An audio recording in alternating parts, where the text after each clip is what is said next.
Today we are making some fairy garden plant ornaments. They have a little stick at the bottom so that you can stick them in your garden or in your house plants, and it's made with air dry clay from Crayola.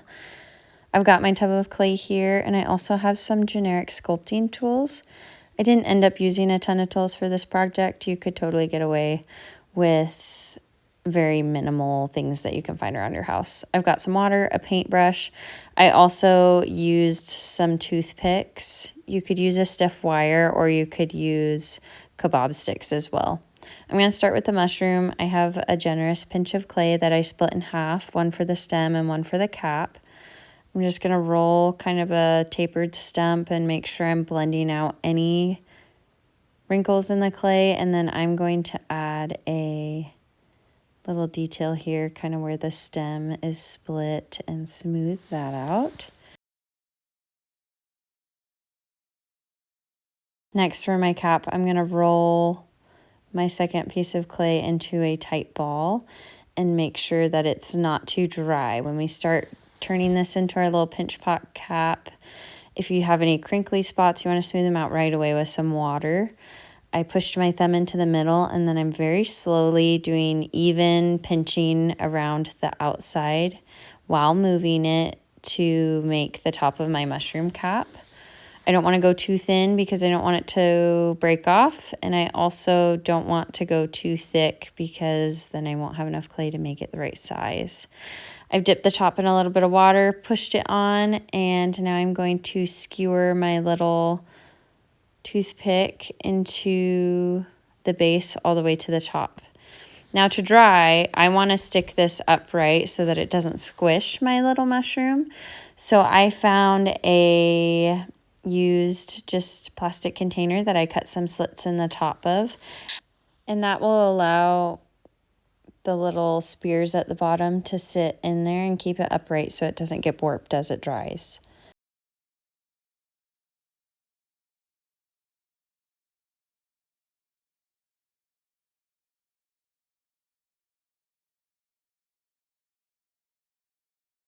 Next, I'm going to be making a snail.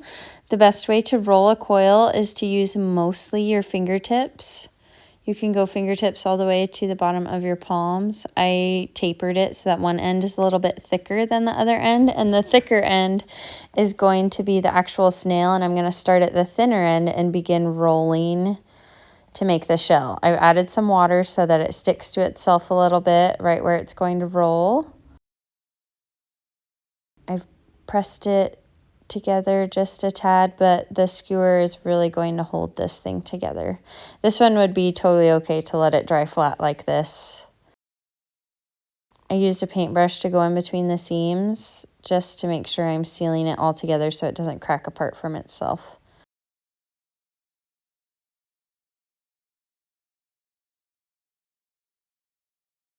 For my last little fairy garden ornament, I am going to make a cottage. I'm starting with a decent amount of clay, and I'm going to roll it into kind of a cylinder that then I'm going to square off. So I'm going to push it against the table to get 4 flat sides to make kind of a box. I want to have just a slanted roof, so I'm using my popsicle stick to, you could use a butter knife or something too, but to angle that roof. And I'm going to use water to smooth out any cracks.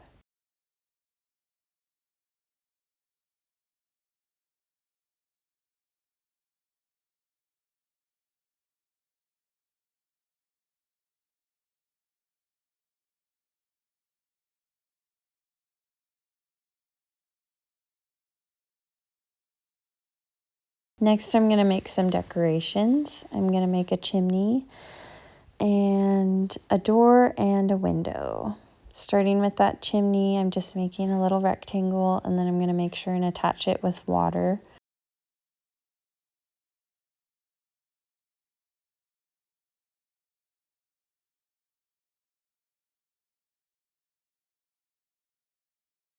And I'm going to brush all my seams with a paintbrush. That just seems to help really stick it on.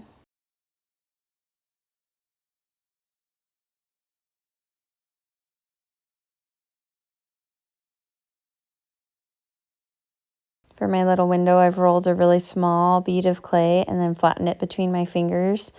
And then I'm going to put a little X on the inside there, plus sign, to make it read more as a window. Last, I'm going to put a door.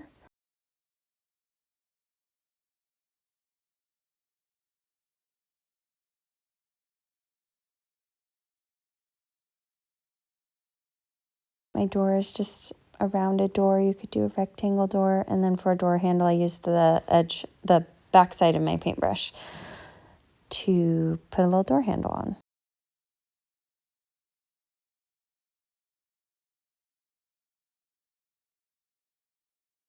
I'm going to define my roof and add some details with my large popsicle stick.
I decided to do some little dots on the side, and I'm going to paint them green so it looks like there's some greenery and some bushes growing up around the edges.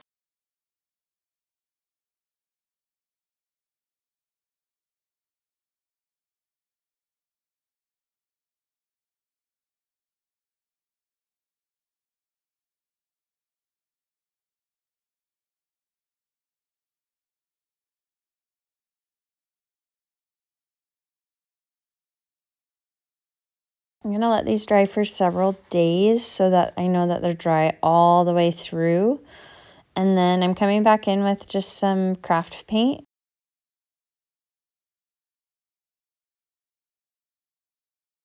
Having the toothpicks in the bottom really made it easy to paint. I still did do it in sections so that I could touch it when I pushed it into the lid of my plastic container. But I'm just using a very generic Walmart craft paint here.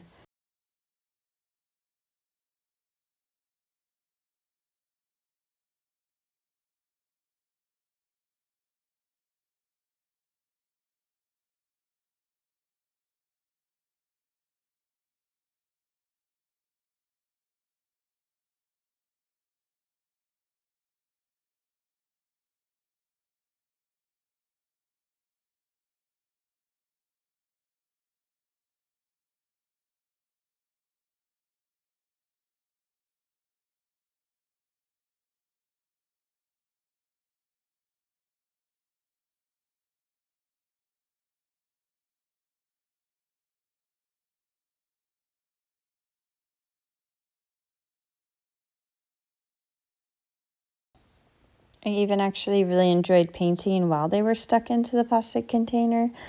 I was able to kind of spin it, turn it around, and paint on it without having to touch it.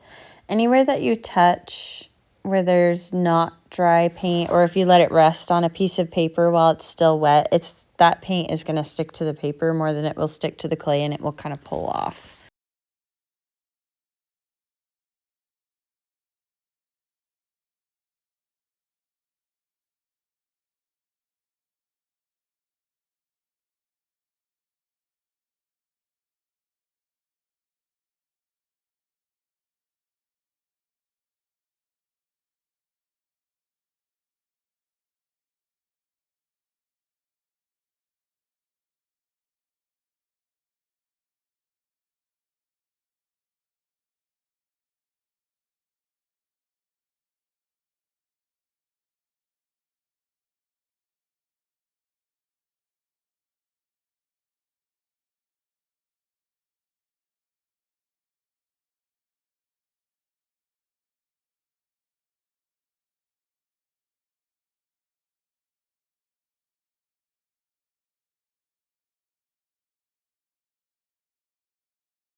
do the dots on my mushroom, it was easiest to just use my finger. And if your red coat underneath is completely dry and you get one too many, it is not too hard to just wipe it away or paint on top of it with your base color. Easily fixable.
After your paint has completely dried, it's time to seal it up with some Mod Podge.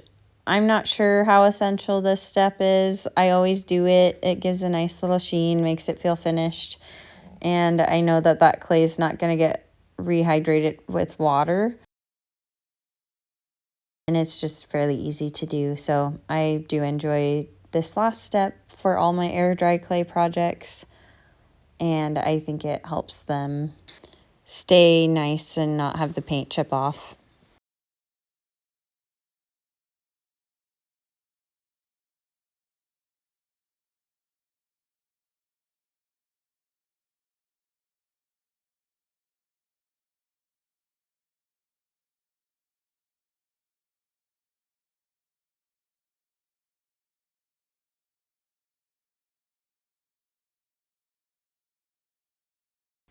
These are super cute to stick in your houseplants or in your garden. I hope you have fun making them.